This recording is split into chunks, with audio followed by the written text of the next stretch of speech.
I've been asked now a few times to give out some of the hacks, for example, some of the top 10 sourcing hacks when working with a sourcing company or in general looking for suppliers on your own. So, number one that comes here is whether you want to find three suppliers or better look for 30 or 60. Why? Well, if you contact potentially three suppliers, you may get two or three proposals, I assume. At the same time, when you're contacting 30 to 60, for sure you won't get 30 to 60 proposals unless you're very lucky. But the important thing here is you may get, if it goes well, 8, 10, 12, 15, or maybe even 20 proposals. And you know what? You have the overview about the market price. You have the power of negotiation. And even if you're being tough on some of the suppliers, then you still have backups. So you can be tough on them, and that is a huge leverage when it comes to negotiating with suppliers. Number two, do you only want to contact your existing suppliers, the ones that you know, or only contact whatever, the 4 or 5 you have in your portfolio for, say, textile? No, you don't. Why would you not want to do that? Well, for the very simple reason is you may always get newer suppliers that get a better price, that get better offers, that maybe have a different quality, a newer strategy of how to producing it, some more innovative ideas in the products. And at the same time, when you're always working, and I know some of the sourcing companies do that, or in general sourcing agents, they may only know 3, 4, or 5 textile producers. And well, the more you offer and order from them, they also know you're coming back anyhow. So why not increase the price and sell it for a little bit more expensive?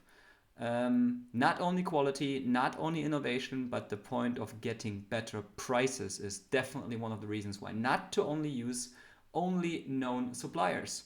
Now, next one, number three, when working together with a sourcing agent or a sourcing company, do you actually get the contacts of the supplier?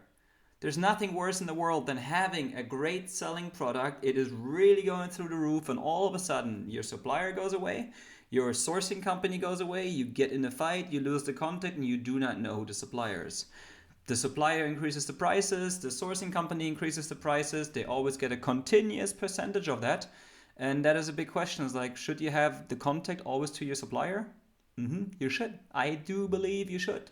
Imagine you're having a product that's selling for 5,000, 10,000, 20, 50,000 units or 100, or we have some customers who sell 500,000 pieces of a product in a year. Imagine you don't know the supplier and all of a sudden the supplier's gone. That is a massive cut into, well, your sales. All of that, you may have a best-selling product and it's just gone.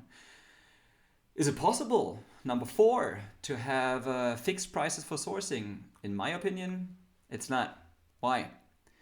Because for one of our customers, we have found him a new supplier outside of China. He saved 27% import tax, and we found it for the same or better quality for a cheaper price in a different country. And all of that took us 3 hours. That was a super lucky shot. Now, that is also never going to happen again because we saved $1.31 million in savings every single year with that one product by working for 3 hours. Now, at the same time, we had another product where we knew from the beginning on it was more difficult. The customer also knew it. It was about seeds, let's say it that way. And we knew they were difficult to get. And the customer of ours, he wanted us to continue. And usually we go for 30 to 60 potential producers. Now, problem with that is they were not available. Nobody was willing to produce that product. And we continued to 100. We continued to 200. We, of course, always held feedback with the supplier, with the customer. And we ended up contacting more than 500 suppliers until we found one who had he had the idea, or in general was okay with bringing out the idea, that was plant the seeds, grow them, harvest them, dry them, plant them, grow them, harvest it, and dry them again in order to deliver X kilograms in X amount of time. How are you ever possibly going to put this 3 hours and contacting more than 500 suppliers in one fixed cost? Fixed costs, in my opinion, are just a very easy way of increasing your hourly rate by contacting 2 or 3 or 4 suppliers and finding somewhat of a proposal.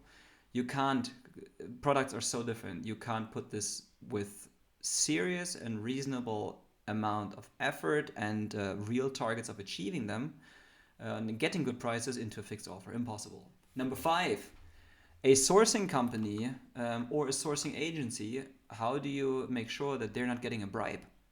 So many of them are taking percentages, so that's of course one of the questions that will, by the way, be number 6. That do they get bribes? Do they get kickbacks from the suppliers? How do you make sure that the search is really unbiased? I'll give you a hint. If we're searching for 30 or 60 potential suppliers, and we have had several tries received already where they say, here's $5,000, here's $10,000, take them and make sure that I become the supplier. And we tell them, it's like, look, our customers will see the full list, they will see the full contact data, they will see all the prices, they will see all of the reasons why or why not to pick one of the potential suppliers, and they see the prices. So take those bribes, dear supplier, and put them into better pricing. Then you may stand a chance to be selected as one of the 2, 3, 4, or maybe 5 of them who samples can be ordered from. Without that, doesn't make any sense.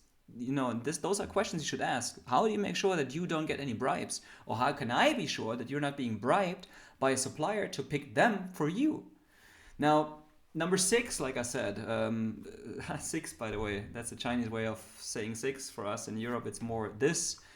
Now, the point is, do you get the percentage of the order volume as a sourcing company, sourcing agent, or anybody who brings you the products? Now, why should that be? Why should they get that percentage of every order and not tell you who the supplier is? I would target more of saying like, look, the work is being done once.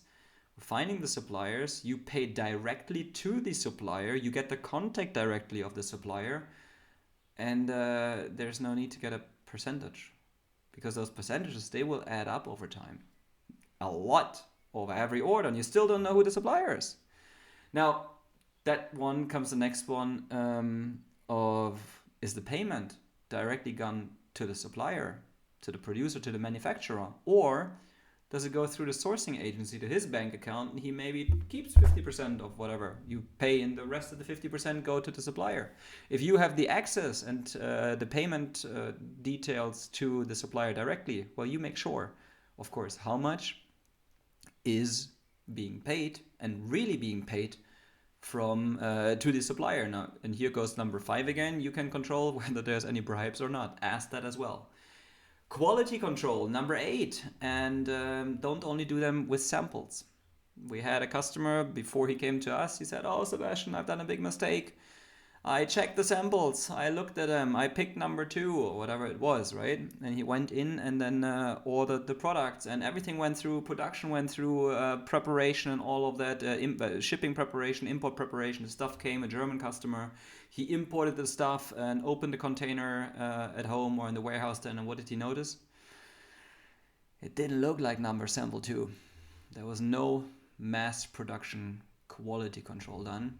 And the supplier just, we later assumed that the way that this happened is that the supplier himself bought 3 samples from different companies, showed them, look, those are the samples that I can do. But in the end, he couldn't produce them the same way. They were bought from a different company, and whatever he produced as sample number 2 was not the real deal. He lost $100,000, and that stuff was pretty much good for the oven, good for fire, good for just, heating and nothing else. So that's why quality control, please, not only on the samples, do the quality control in the mass production. And maybe this is hack number 8.1, do only the final payments. I mean, this is to us very clear, but several out there still don't know it. Do the final payment only after a past quality control. Why? Well, for the simple reason, because otherwise the suppliers, they would not have any reason to work on your to improving your product if you're not happy with it. So only pay them once you're happy. Number 9, what about if you're sourcing from outside of China? Will it go that fast? Hint, hint, you need more patience. Why? Well, because the Chinese, they really understood how to do sales. The Chinese, they really understood that you need to give service during sales. They show, hey, I'm here. I'm usually saying they're answering day and night. They're answering Chinese New Year. They're answering Sundays. Quite often the quality of the answer is a different topic, but they're showing I'm there. Okay, I want to sell. I want to be there. I'm hungry because my boss pays me a percentage of every order that I do. Not so in Germany, not so in many other European countries or Mexico or the US as well or South America or even other Asian countries. They're not as sales driven yet, or they've lost that learning over the last decades because they said, well, you know what? I always have my customers. They come to me. I don't need to do any outreach. And oh, we have a weekend, or I'm on vacation. I have Corona. My customer does not check the email. My customer, my partner, my coworker doesn't check the emails. And bah, I have my large customers. What should I deal with you? You know, it just takes more time to really get them for a proposal. But be assured, you will get the proposals if you're just persistent, if you're continuing. A kind of a rule that we actually have by now is usually it takes about 3 emails and 4 calls, or 4 calls and 3 emails. Sometimes only 4 contacts in total, 5, 6, sometimes 7 contacts until you really get proposals. It is just a simple way that the rest of the world is not as hungry when it comes to sales as Chinese. You may, of course, always be lucky and get some other ones, some quicker ones, but try to do that with 30 to 60 potential producers and you will see the real deal.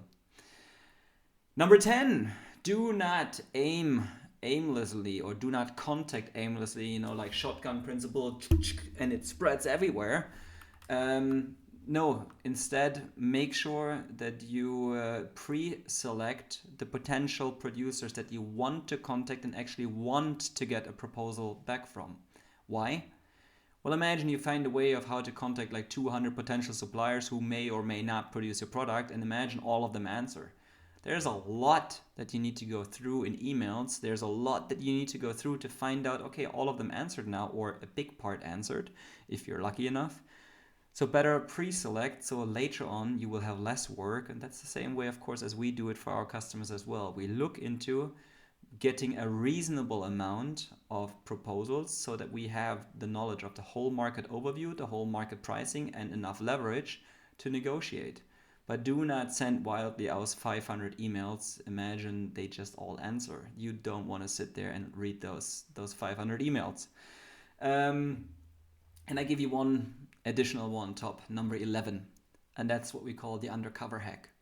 Now, our first brand, I don't have it here right now with me, but one of them is a slim wallet. It's a small size wallet that, you know, card holders, blah, blah, products like this. And originally, I think we started with like $4.90 or so, somewhere around there. Then the prices for some of them went down to $4.20 or for $30, $4.20, and later to $3.90. That product we don't sell anymore, but just to give you as an example, now, if you go into the company and ask with the undercover hack, you're coming there not as you, but as somebody else. Or we do that for a lot of our customers as well, to say, hey, don't say who you're coming from. I want to check out the prices, what they offer for new customers. And what they've done there for me is we went in with another name and said, oh yeah, for new customers, my price was $3.90, $2.20. And we're like, hold on. I'm ordering this product for years from you. You offer me $3.90 and the same quality for another one you give for $2.20. That really opens your eyes of the possibility that you can have with your own existing supplier. I hope that those 10+1 hacks gave you now a bit of an overview, a bit more of the learning, a bit more of, you know, being confident in your own sourcing when you do all of those things. Or, of course, feel free to reach out for you. We'd be happy to get in touch with your next potential producers and negotiate, hopefully, the heck out of it